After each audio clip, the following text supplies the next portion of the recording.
"Get inside before night falls," the Apache rancher commanded. She couldn't stop shaking Santa Fe. 1874. The desert winds carried whispers of danger as dusk settled over the frontier town. Bandits prowled the trails, and every shadow stretched like a warning. When a weary young woman arrived alone at the edge of Apache rancher Greyhawk's land, she found herself frozen between fear and trust. His voice broke through the rising silence, low, urgent, commanding. "Get inside before night falls." Trembling, she stared at him, unsure if the stranger was her protector or a new kind of peril. The desert sky was a furnace bleeding itself out, a furious red that stretched across the horizon in smears of orange and bruised purple. Heat shimmered off the sand even as the sun collapsed, making the air waver like liquid glass. Clara had seen sunsets before back east, over calm rivers and soft hills, but never one that seemed to fight against the coming dark, as if reluctant to surrender. The ranch house stood stubborn and solitary against this vast sky. Adobe walls baked in the sun all day now radiated back the stored heat, turning the courtyard into a breathless oven. Beyond the corral stretched endless plains, a sea of dust and mesquite, framed in the distance by jagged ridges that looked like the teeth of some buried. Giant Miguel stood in the courtyard with his back to her, hat brim shadowing his face, his stance as solid as one of the mesquite fence posts. He had been silent most of the afternoon, busy with the last of the chores, eyes flicking off into the horizon. Clara, unused to the heavy stillness of the desert, thought him a man built of stone, weathered, quiet, enduring, until he turned, and his voice cracked like a whip. "Get inside before night falls." The command startled her, sharp and urgent, carrying no trace of the calmness he had worn all day. For a moment Clara didn't move. She clutched the lantern in her hand tighter, as if the cool metal handle could ground her, but it only made her notice the tremor in her grip. The glass chimney clinked faintly with each quiver of her fingers. She told herself it was only fatigue. The desert drained her in ways she couldn't explain, heat that pressed against her ribs, dryness that scraped her throat raw, and an endless silence that made every sound carry too far. But the truth was, she had been trembling since the last ranch hand rode away an hour earlier. The man hadn't said goodbye. He hadn't even looked her in the eye.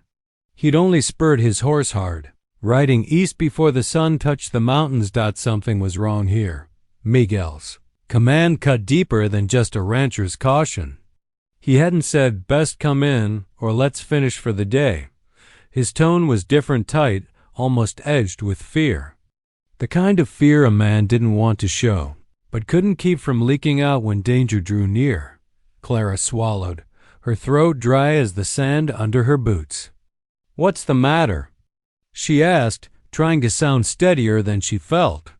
Her voice, too light against the desert vastness, seemed to vanish before reaching him. He didn't answer. Instead, Miguel scanned the ridgeline, his hand hovering near the old revolver at his hip, a gesture so natural it sent a new shiver through her. He wasn't a man prone to nerves. His silence all day had carried the weight of someone used to hardship, not frightened by it. Yet here, at this moment between sunset and night, even he looked uneasy. The desert itself seemed to listen with him. The cicadas, shrill all afternoon, had gone quiet. Even the horses in the corral shifted restlessly, snorting and stamping, picking up on something Clara couldn't see. She wanted to believe it was just the coming chill. The desert flipped from furnace to ice quickly once the sun was gone.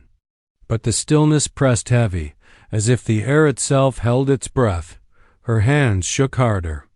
She set the lantern down on the low wall to keep from dropping it. "Don't be foolish," she told herself. "You're just tired. He's just cautious." Yet she knew the look in Miguel's eyes wasn't caution. It was the look of a man remembering something he had seen before and hoped never to see again. When he turned back to her, the dying light cut his face into sharp lines. casting deep shadows under his cheekbones. He stepped closer, boots scuffing the dust.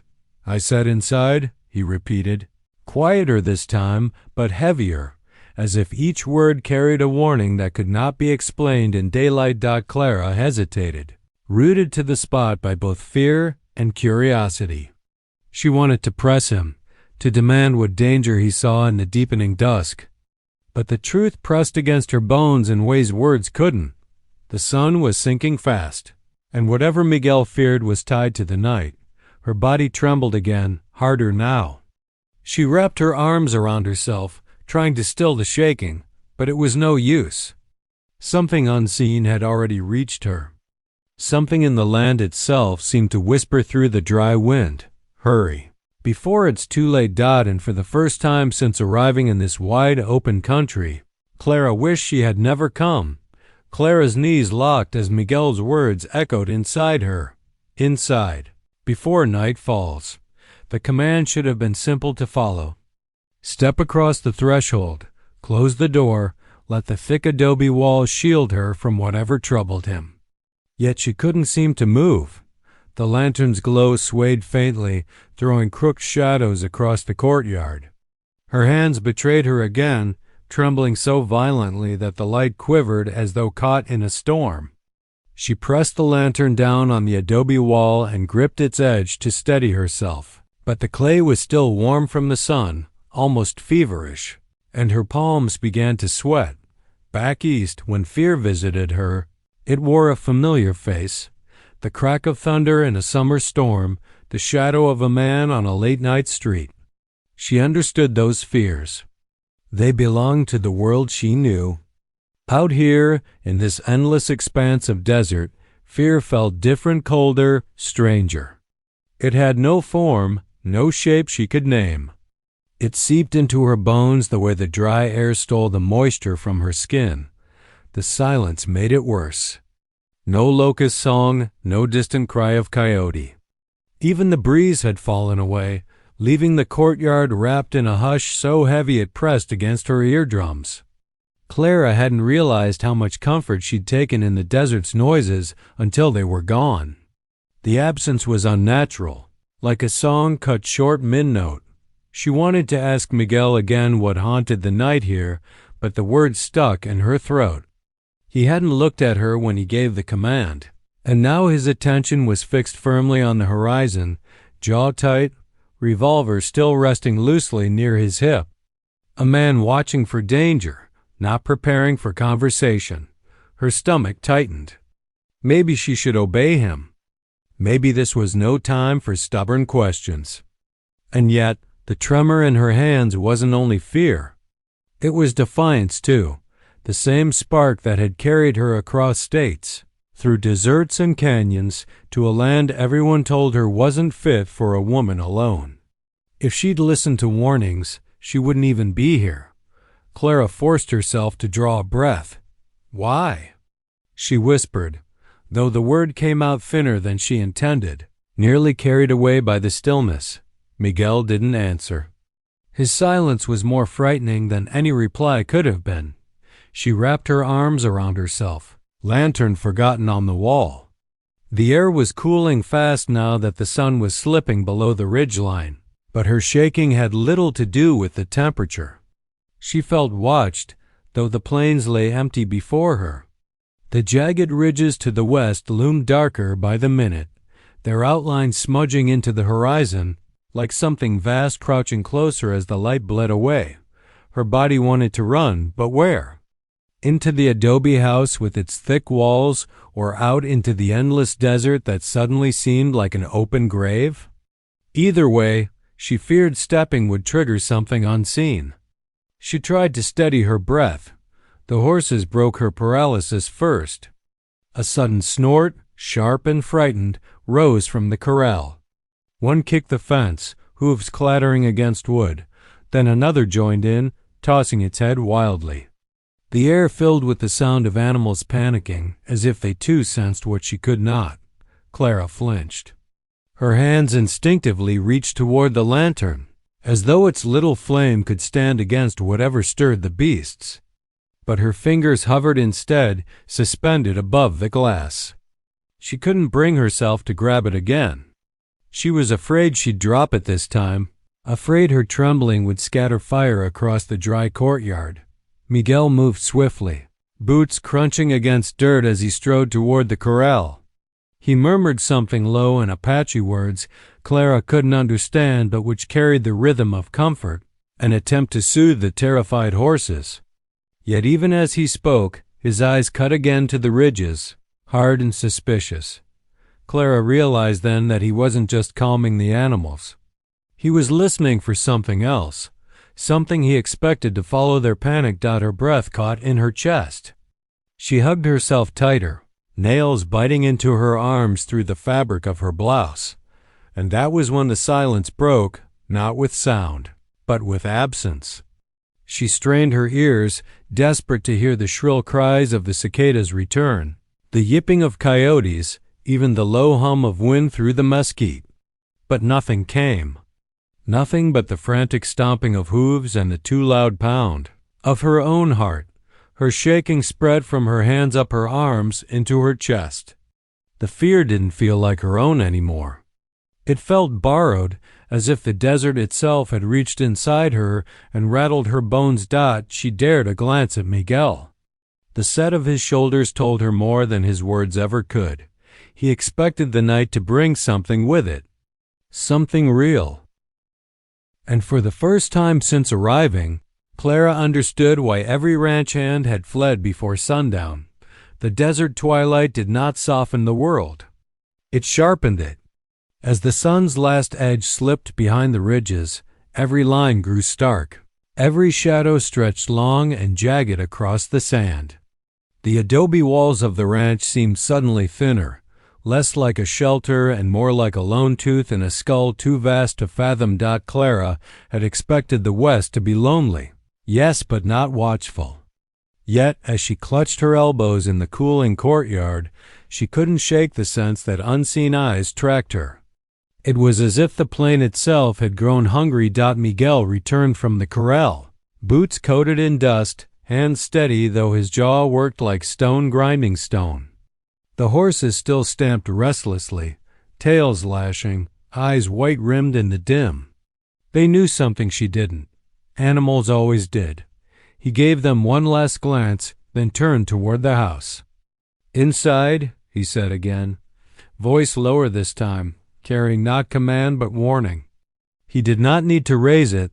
The desert carried his tone with dreadful clarity. Clara took a step but stopped short, gaze pulled back toward the western ridges. She had asked herself 100 times since arriving why the land there looked different. It wasn't just the shape, though the peaks were harsh and twisted, unlike the gentler mesas to the south. No, it was the color.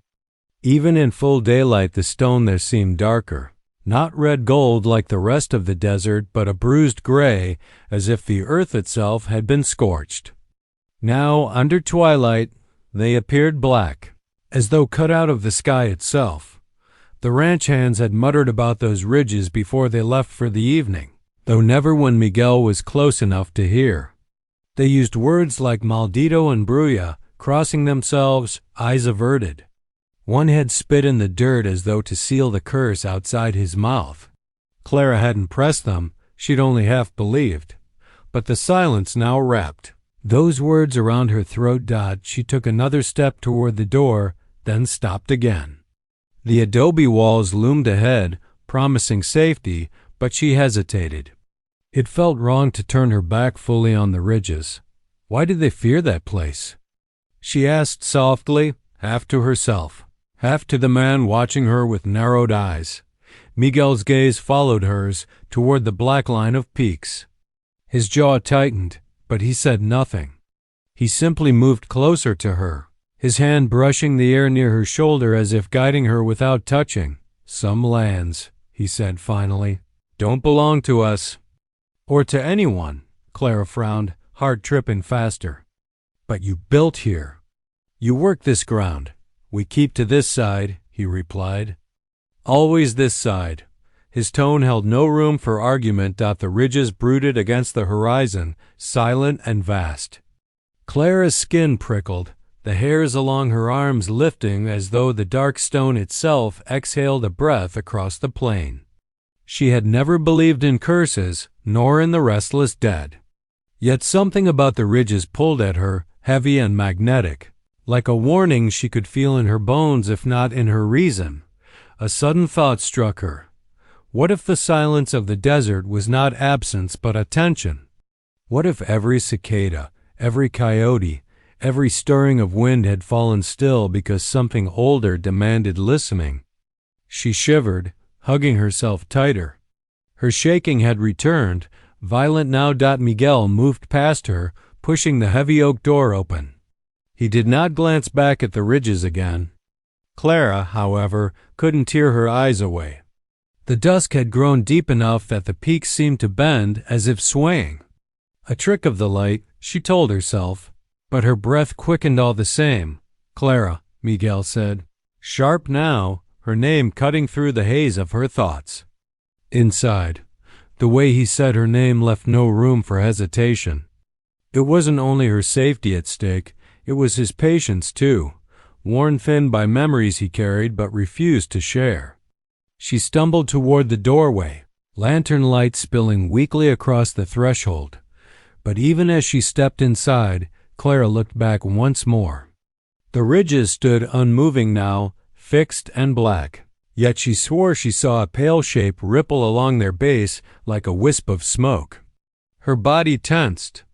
A trick of her imagination, she told herself again, yet when Miguel barred the door behind them, the sound of the iron latch sliding into place struck her like a funeral bell. This was not just land. This was a border between the living and something else, entirely, and Clara had crossed too close to it. Inside the adobe walls, the air felt heavier, not safer. The thick clay held the heat of the day, turning the single room into a kill. The lantern flame quivered against plaster, casting uneven light across the sparse furnishings. A rough-hewn table, 2 chairs, a woven rug bleached pale from sun and dust. Clara leaned against the wall, chest rising and falling too quickly. Her arm still hugged her middle, as though pressure alone could keep the shaking in check. The silence outside pressed against the adobe like a tide, so complete it felt unnatural. Even here, behind stone and wood, she could hear the nothingness. Miguel moved with quiet efficiency, checking the shutters, setting the bar firm across the door, every motion rehearsed.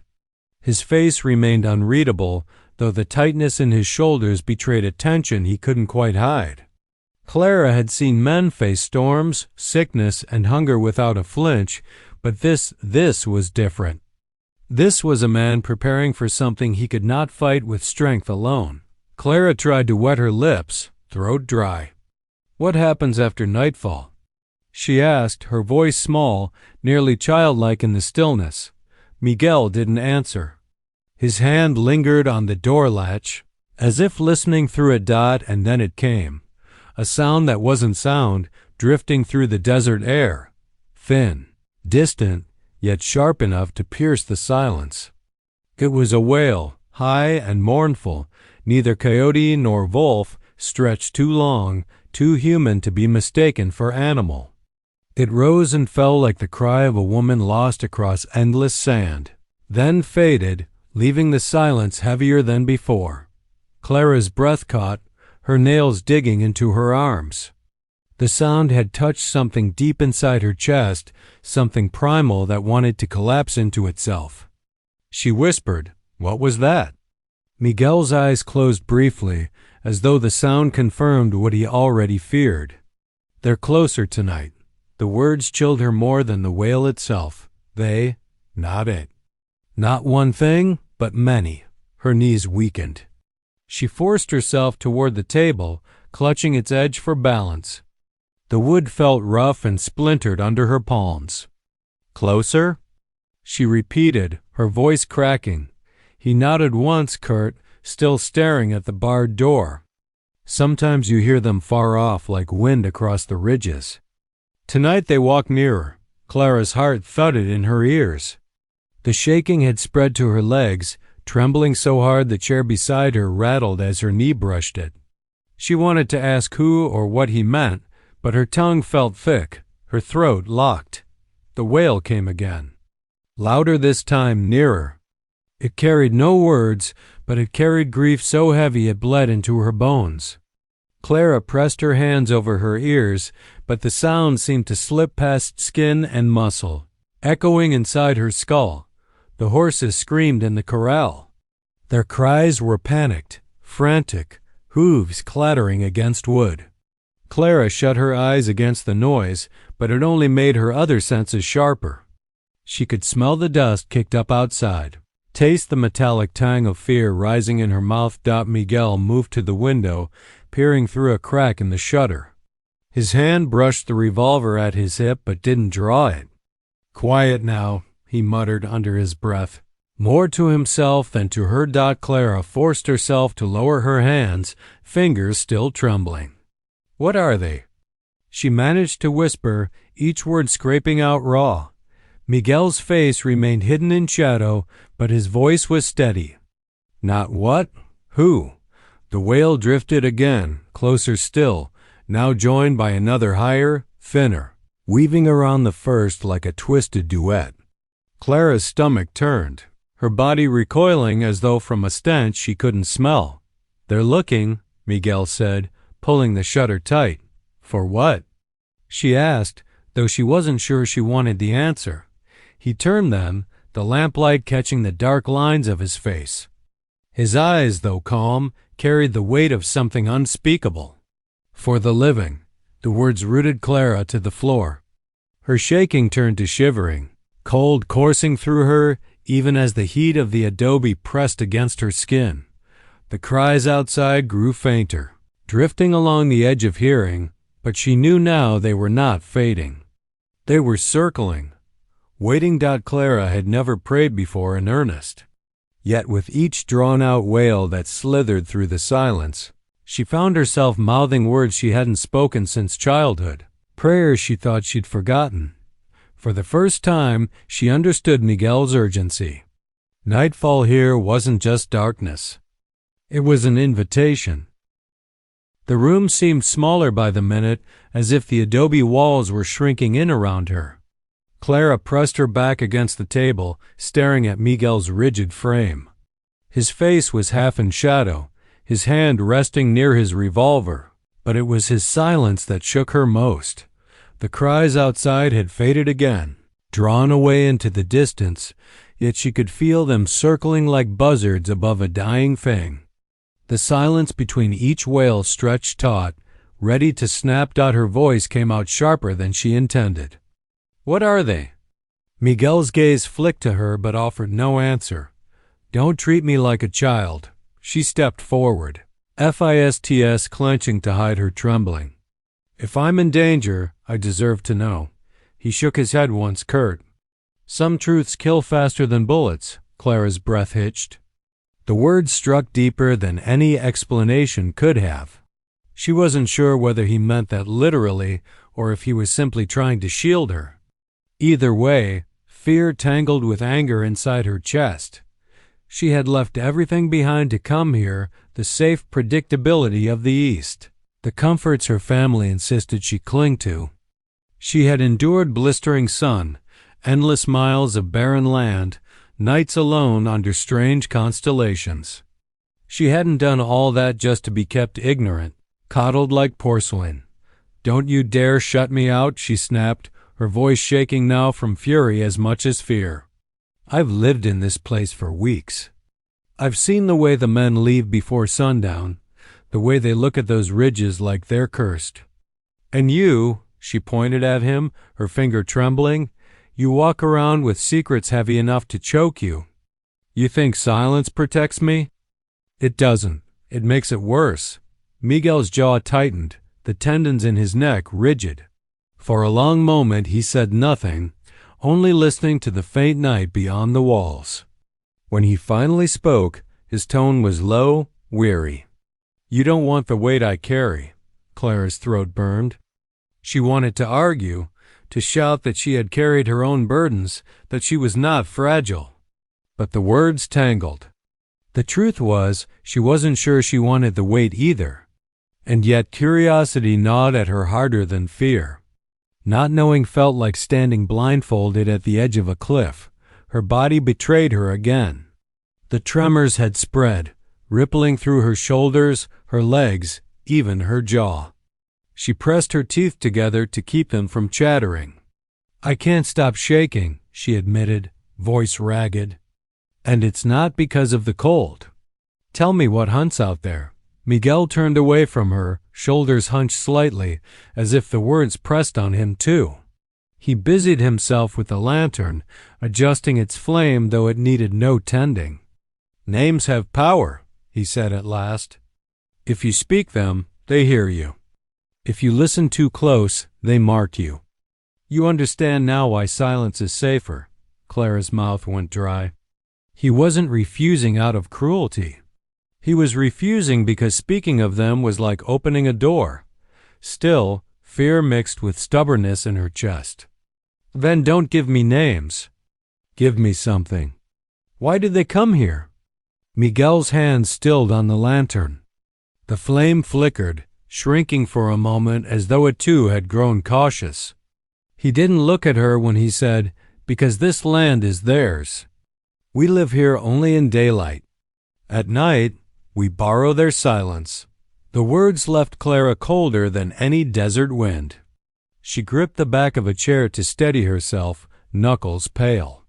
She wanted to push further, to pry the truth from him piece by piece, but the tremor of another wail cut through the air outside. This one was closer. So close she swore it curled against the walls of the adobe itself. The horses shrieked, hooves pounding like thunder. Clara flinched, heart hammering, breath ragged. Miguel set the lantern down and finally met her gaze. His eyes were steady, but there was no comfort in them, only a grim acknowledgement of what she'd asked for. "You want to know the truth, Clara?" His voice was barely above a whisper. "The truth is, no one survives long once they've seen them." Her blood turned to ice for a heartbeat. The silence between them was louder than the cries outside. Then the wails returned too this time, overlapping, circling closer. Miguel reached for his revolver. Clara clutched the chair as though it could anchor her against the tide of dread rising in her chest. Whatever truth he withheld, it was already at the door. The last trace of daylight slipped away.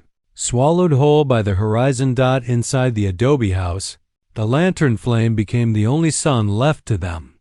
Its glow quivered against the walls, spilling across the packed earth floor, shrinking back each time the draft pushed through the shutters. Clara watched it obsessively, terrified the small light would falter and leave them in true darkness. The wails outside grew sharper. Not one now, nor too many. They rose and fell in unnatural harmony, twisting together like threads in a noose. At times the voices seemed miles away, stretched thin by distance. At others, they pressed so close she felt them rattle her bones. The cries didn't belong to animals, nor to any living people. They were grief made sound and grief made weapon. The horses had lost all composure. From the corral came a chaos of stamping hooves and crashing wood. One shrieked a sound of pure terror, high and piercing, and Clara's gut clenched so hard she nearly doubled over. She could picture their wide, rolling eyes, their slicked coats dark with sweat. Miguel stayed by the window, peering through the narrow slit of the shutter. His revolver hung loose in his grip, finger resting close to the trigger but not pulling. His stillness frightened Clara more than action would have. A man ready to shoot was brave. A man waiting for a reason not to was worried. Clara edged closer despite herself. Her trembling had become constant now, a rhythm inside her body she couldn't suppress. "What do you see?" she whispered. Miguel didn't answer at first. Then, low and tight, he said, "Shadows." Too tall for men. Clara's stomach dropped. She wanted to demand he explain, but part of her didn't want the answer. The cries rose again, closer still. This time they were followed by silence so heavy Clara's breath caught in her chest. And then the sound of wood splintering. The horses screamed. Something heavy crashed against the corral fence. Clara jolted back from the wall, hands clutching the fabric of her blouse. "They'll break through." Miguel's voice was steady, but his eyes betrayed the tension clawing at him. "Better the horses than us," her heart lurched. She wanted to protest, to rush outside, to do something, but her legs refused to move. She stood rooted, trembling so violently her teeth clicked together. She realized with horror that Miguel was right. If those things had found the animals first, it meant they were distracted for now. A sudden slam jolted the shutters. Clara yelped, stumbling back, hand flying to her mouth. Something brushed against the wall outside, scraping, dragging. She thought she heard breath, a low, hollow rasp, though perhaps it was only the wind. Miguel lifted a hand without turning. "Stay back," but Clara couldn't stop herself. Slowly, drawn by both dread and defiance, she edged toward the other shutter, the one opposite where Miguel stood guard. Her hand hovered over the latch. She knew it was foolish. She knew some doors weren't meant to open, some truths weren't meant to be seen.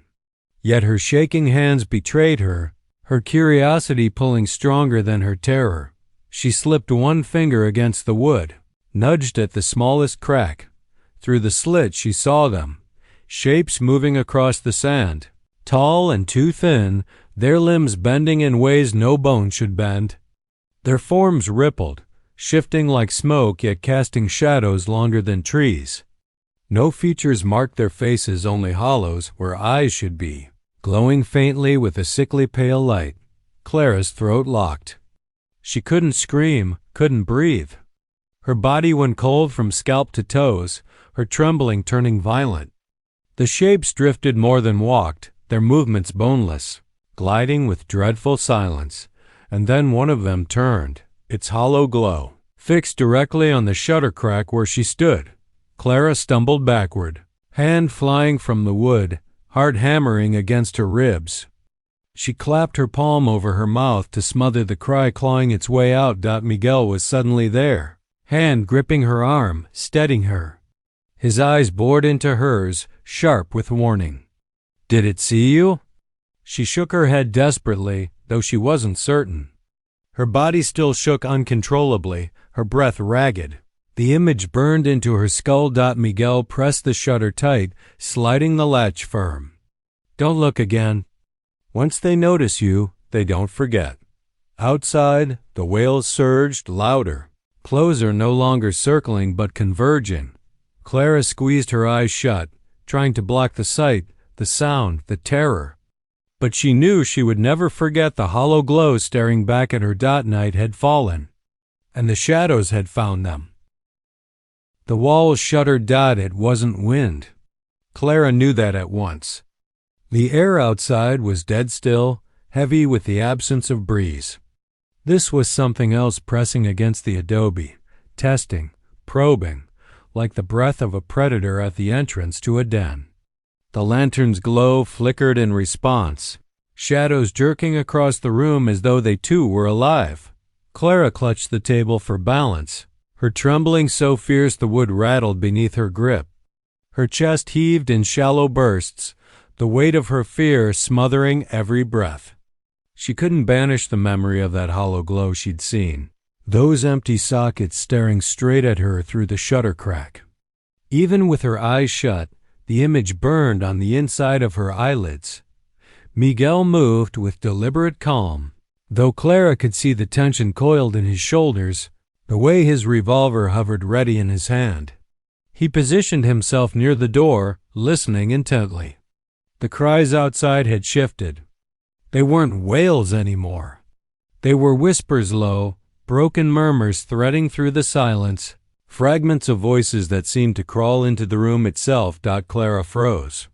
Her own name rose in the murmur, faint but clear enough to churn her stomach. Clara, she gasped, clapping her hands over her ears. The whispers slid past her palms anyway, sinking into her mind like hooks. They weren't just sounds, they were thoughts, pressing against her own. slipping into the cracks of her fear. Her knees buckled. She sank to the floor, pressing her forehead against the cool earth, rocking slightly as though the motion could dislodge the voices. She whispered frantic prayers under her breath, words she hadn't spoken since childhood.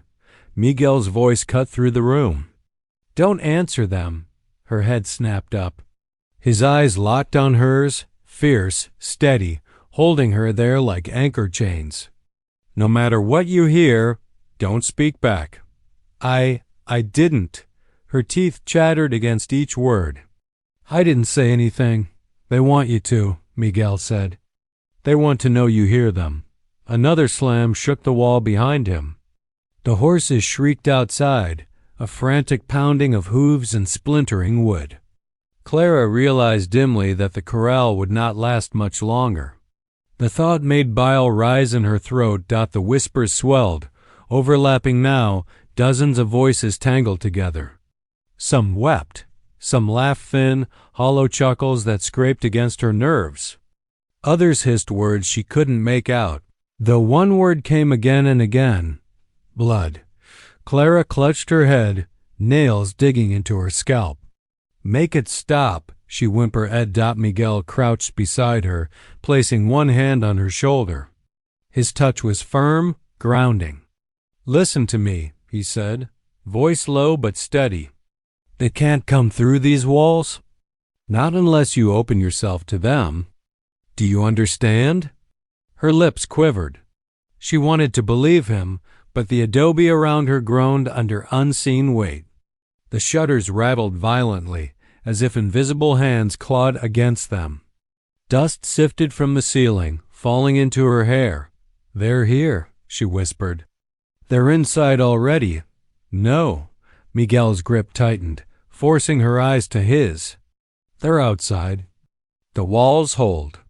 But if you believe otherwise, you'll break before they do." Clara's breathing hitched, ragged. The truth was simple. She was breaking already. The lantern sputtered, flame shrinking until the room plunged toward darkness. Clara's pulse spiked, terror rising like floodwater. She reached out blindly, grasping Miguel's sleeve. He moved quickly, adjusting the wick until the flame steadied. But the reprieve was thinned out. From outside came a scraping sound, low and deliberate. Then another. It was the sound of something circling the house, dragging fingers or claws along the adobe walls. Clara's stomach clenched. She pressed a trembling hand against her mouth, afraid she'd scream if she didn't. The whispers grew louder, crawling beneath her skin, seeping into her bones. One voice, clearer than the others, whispered from just outside the shutter, "Open the door. Clara, we've been waiting for you." Her vision blurred. The trembling in her body turned violent, uncontrollable. She wanted to obey, wanted to stop the voices, stop the pressure, even if it meant stepping into the dark. Miguel's hand squeezed her shoulder again, sharp, pulling her back. His voice cut through the din like steel. "They feed on weakness. Don't give them yours." Clara clung to that voice, to his steady grip, to the faint flame in the lantern. She forced herself to breathe, though each breath scraped raw against her throat.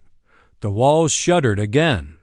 Something pressed hard against the door. Testing the bar, Clara's blood turned to ice.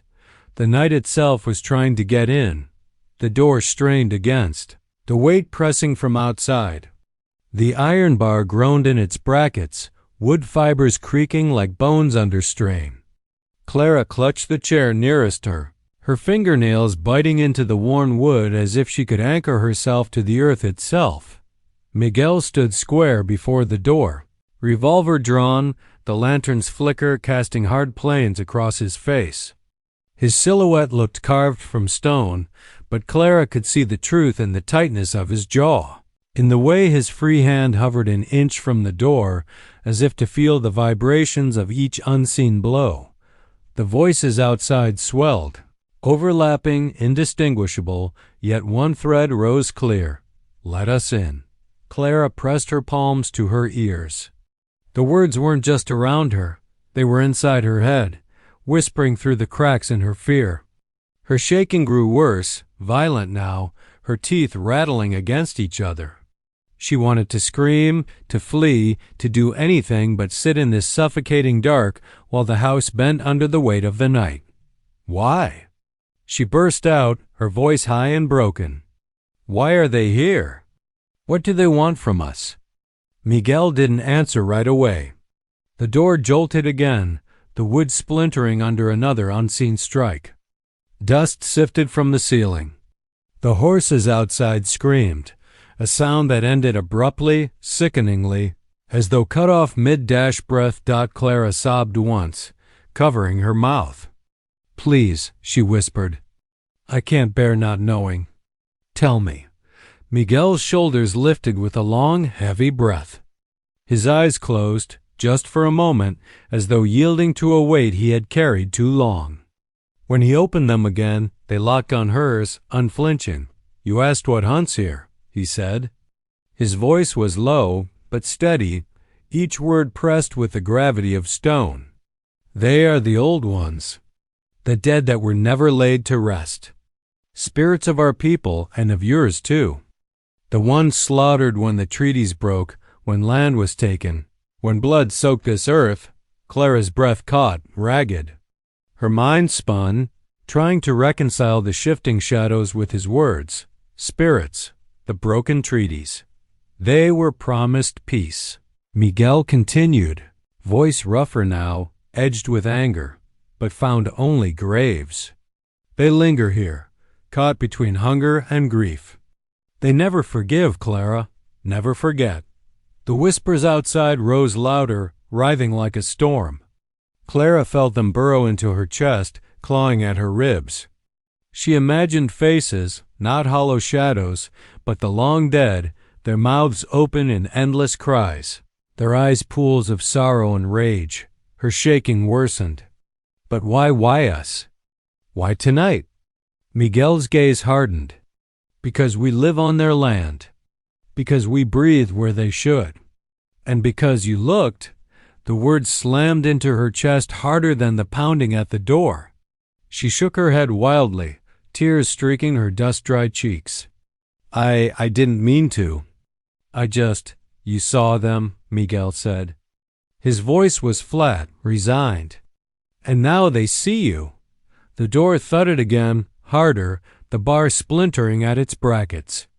The whispers grew deafening, layered with screams, laughter, wails. Clara dropped to her knees, hands pressed against her ears, rocking forward and back, trying to drown them out. But there was no drowning them. They were inside her now. Miguel crouched beside her, gripping her shoulders firmly, forcing her to meet his gaze again. Listen to me, he said sharply. You can't answer them. You can't give them your voice. As long as we hold our silence, the walls will hold too. Clara's body quaked, her lips trembling with words she wanted to release, pleas, denials, prayers. She bit down hard enough to taste blood, holding them in. Outside, the pounding on the door stopped suddenly. The silence that followed was worse. Clara's chest rose and fell in shallow bursts, her entire body taut with terror. She knew deep down that they were still there, waiting. The silence was only another trap, a patience older than human time. Miguel tightened the lantern wick, brightening the flame. Its glow trembled but held, a fragile heart beating against the dark. He drew her closer, lowering his voice to a whisper. They'll circle till dawn, he said. They always do. If we live till sunrise, they'll go. But they'll never forget you now. Not ever. Clara buried her face against her trembling hands. The voices outside had faded, but the hollow glow of their eyes still burned behind her lids, seared into her mind. The door stood, barred and groaning, lantern flame quivering. Outside, the land held its silence. Inside, Clara understood. Nightfall here was never just darkness. It was debt. A debt the land itself demanded payment for again and again.